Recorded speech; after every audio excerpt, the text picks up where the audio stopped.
آگے کتاب کے آخر میں خاتمہ ہے، اس میں توابع کا بیان ہے۔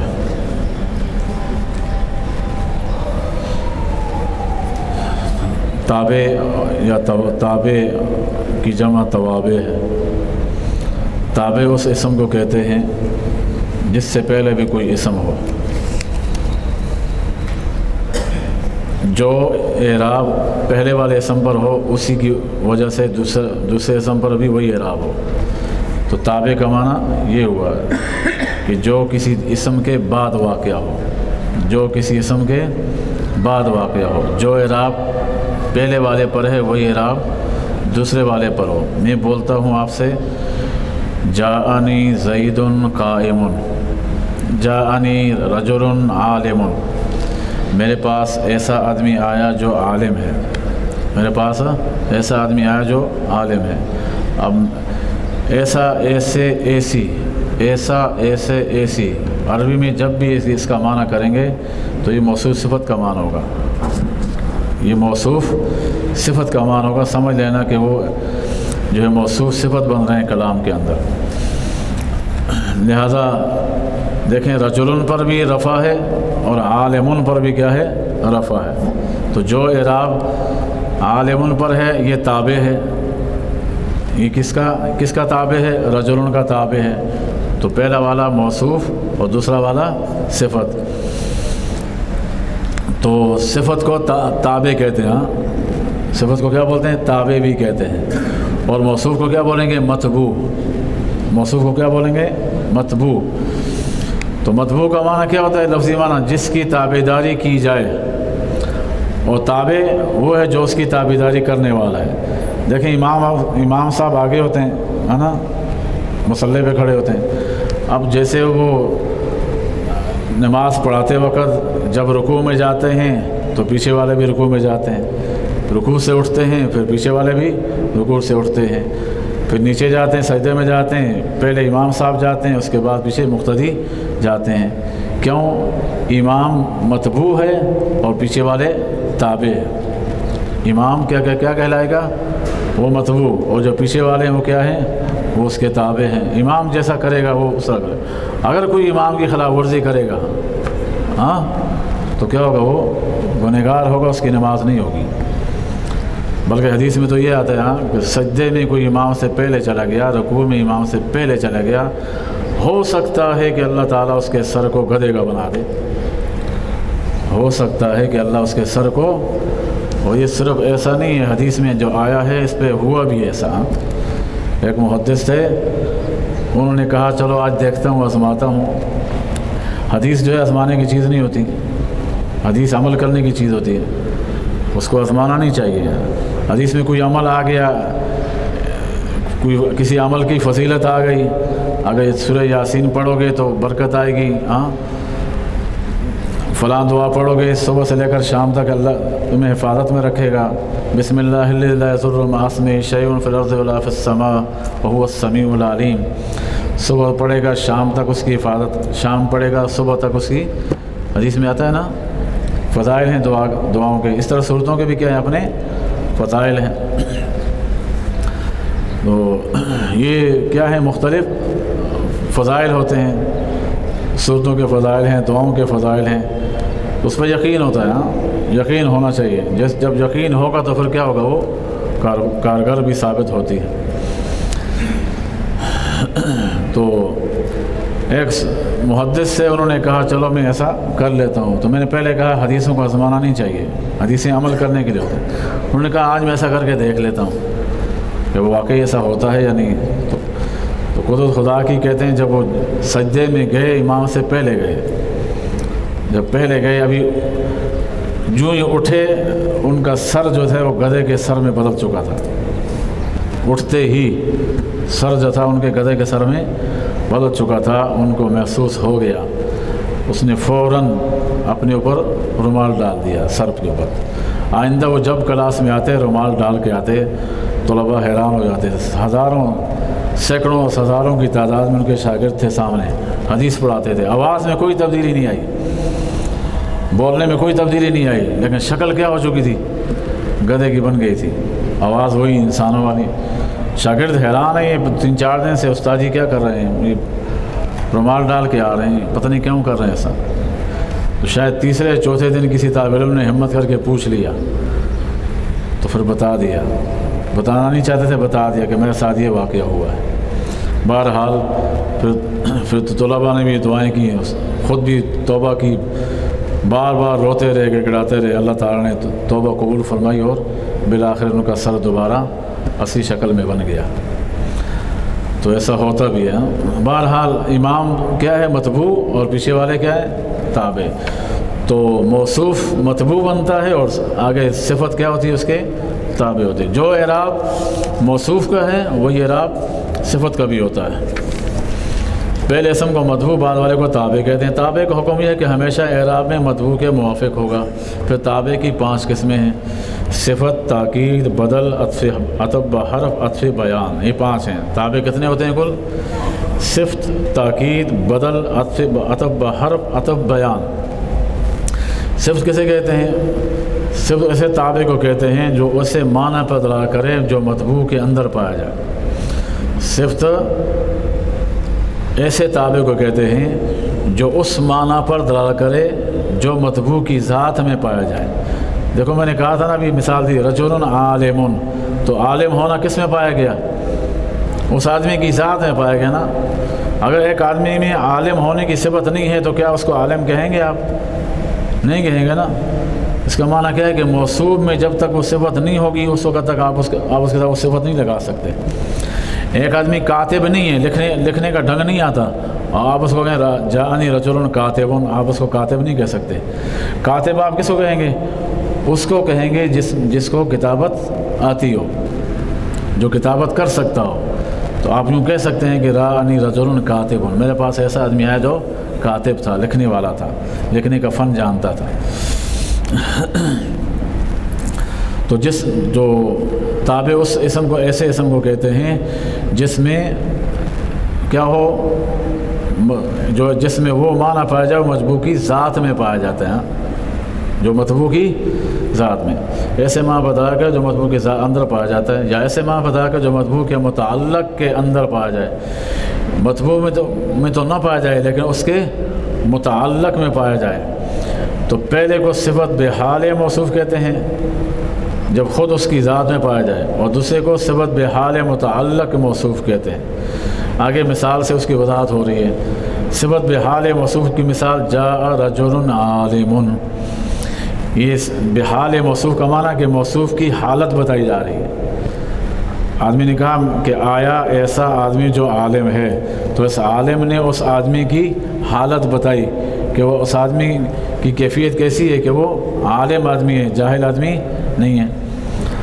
اور بحال متعلق موصوف کے متعلق کی حال بتائے، جیسے جاءنی رجل حسن غلامہ، جاءنی رجل حسن غلامہ، میرے پاس ایسا آدمی آیا کہ جس کا غلام بڑا حسین ہے، جس کا غلام کیا ہے، حسین ہے۔ دیکھیں یہاں پر یہ نہیں کہا کہ وہ آدمی اچھا ہے، یہ نہیں کہا، بلکہ کیا بولا، اس آدمی کا جو غلام ہے وہ اچھا ہے۔ تو اس موصوف کا جو متعلق ہے، تو کسی کا غلام اس کا متعلق ہوتا ہے نا، بیٹا باپ کا کیا ہوتا ہے، متعلق ہوتا ہے نا، بیٹا باپ کا متعلق ہوتا ہے۔ یہ آپ کی کتاب ہے، ہاں، تو یہ کیا ہے، آپ کے متعلق ہے۔ آپ نے ٹوپی پہن رکھی ہے تو ٹوپی کیا ہے، آپ کے متعلق ہے۔ تو جو انسان جس چیز کی نسبت جس انسان کے ساتھ ہو تو اس کی کیا کہلاتی ہے، متعلق کہلاتی ہے۔ تو دیکھو یہاں پر موصوف کی حالت نہیں بتائی، لیکن کس کی حالت بتائی، جو اس موصوف کا متعلق ہے، کہ میرے پاس آیا ایسا آدمی کہ اس کا غلام کیا تھا، خوبصورت تھا۔ آدمی نہیں بلکہ کون، اس کا غلام۔ یا آپ کہتے ہیں جاءنی رجل عالم ابوہ، جاءنی رجل عالم ابوہ، میرے پاس ایسا آدمی آیا کہ اس کا ابو عالم تھا۔ وہ آدمی عالم نہیں تھا لیکن اس کا ابو کیا تھا، وہ عالم ہے۔ تو یہ بھی کیا ہے، موصوف کے متعلق کی حالت بتائی جا رہی ہے۔ دونوں آ گئی آپ کے سامنے۔ صفت کی پہلی قسم یعنی جو صفت بحال موصوف ہے، اس میں 10 چیزوں میں اپنے مطبوع کے موافق ہوتی ہے۔ صفت اپنے موصوف کے مطابق، تابع اپنے مطبوع کے مطابق ہوگا کتنی چیزوں میں؟ 10 چیزوں میں۔ یعنی جو پہلی صفت کی جو پہلی قسم ہے نا، جہاں موصوف کی حالت بیان کرنا مقصود ہو تو اس میں صفت اپنے موصوف کے کتنی چیزوں میں تابع ہوگا؟ 10 چیزوں میں۔ نمبر 1 تعریف۔ کیا مطلب؟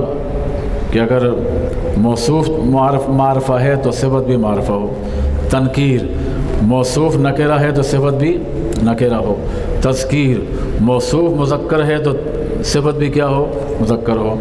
تانیث، موصوف مؤنث ہے تو صفت بھی مؤنث ہو۔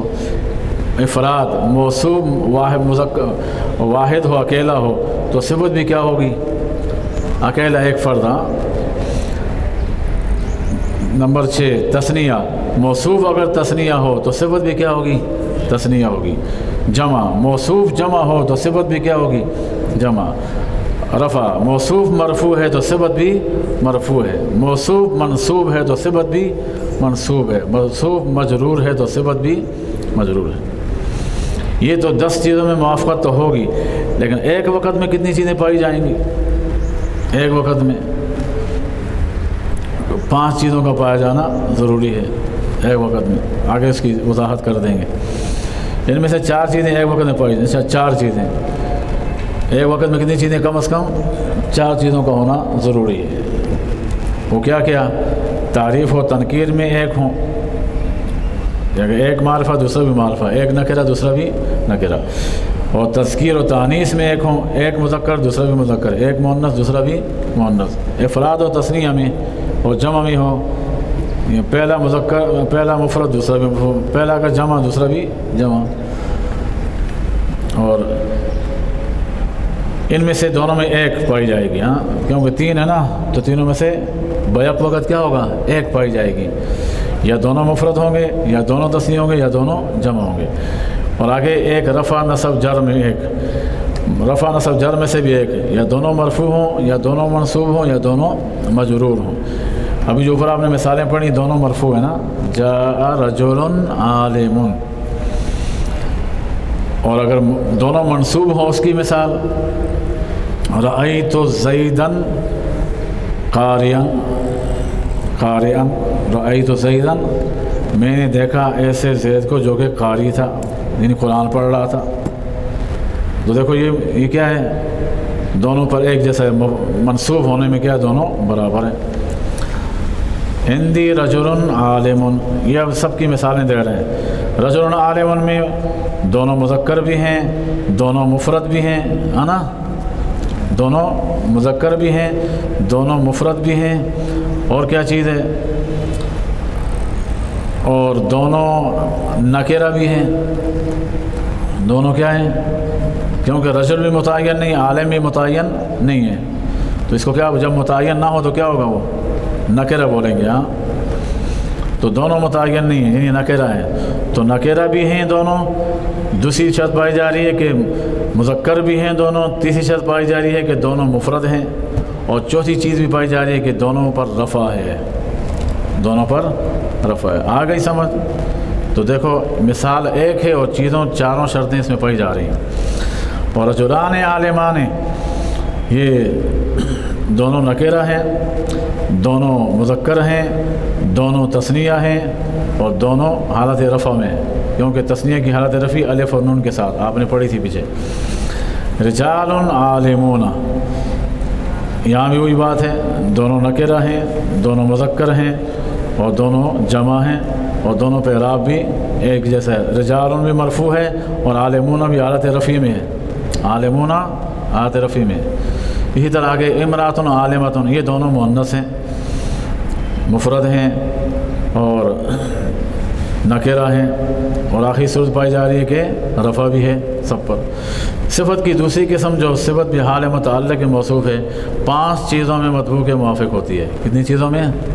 یہ 4 چیزوں میں تھی، اور یہ والی 5 میں، تعریف میں، تنکیر میں، رفع میں، نصب میں، جر میں۔ ان میں سے 2 چیزیں ایک وقت میں پائی جائیں گی۔ 5 چیزوں کے میں مطبوع کے موافق ہوں گی، لیکن ایک وقت میں کتنی پائی جائیں؟ 2۔ مثال ہے جاءنی رجل عالم ابوہ، عالم ابوہ، یہ موصوف کا متعلق ہے، موصوف کی ذات نہیں ہے۔ انہوں نے کیا کہا تھا؟ تعریف و تنکیر، تو دونوں نکرہ ہیں۔ رجل عالم ابوہ، رجل عالم، دونوں نکرہ ہیں، اور دونوں پہ اعراب کون سا ہے؟ رفع والا ہے، تو دو چیزوں میں مطابقت پائی گئی ہے۔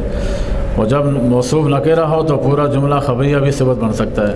موصوف اگر نکرہ ہو تو جملہ خبریہ پوری صفت بن سکتا ہے، جیسے جاءنی رجل، یہ رجل یہ موصوف ہے، ابوہ عالم، اس کا ابو عالم ہے، ابوہ مضاف سے کا مبتدا، عالم اس کی خبر، مبتدا خبر کا جملہ اسمیہ ہو کر یہ رجل کے لیے صفت، موصوف صفت مل کر جاء کا فاعل، جاء کا فاعل بنتا ہے۔ البتہ چونکہ اس کا قبل پہ یہ صفت بن رہا ہے تو اس میں ضمیر ہونی چاہیے جو موصوف کی طرف لوٹ رہی ہو۔ جب جملہ صفت بنے گا نا تو جملے میں ایک ایسی ضمیر ہو جو موصوف کی طرف لوٹ رہی ہو۔ آگے ہے تاکید۔ تاکید ایسا تابع ہے جو مطبوع کی حالت کو پختہ کرے، مطبوع کی حالت کو پختہ کرے، چاہے نسبت میں کرے یا شامل ہونے میں کرے، تاکہ سننے والے کو شک نہ رہے۔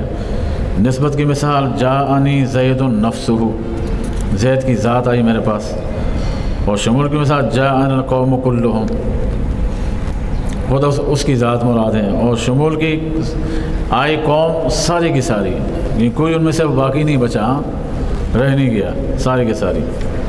آگے تاکید کی اقسام ہیں۔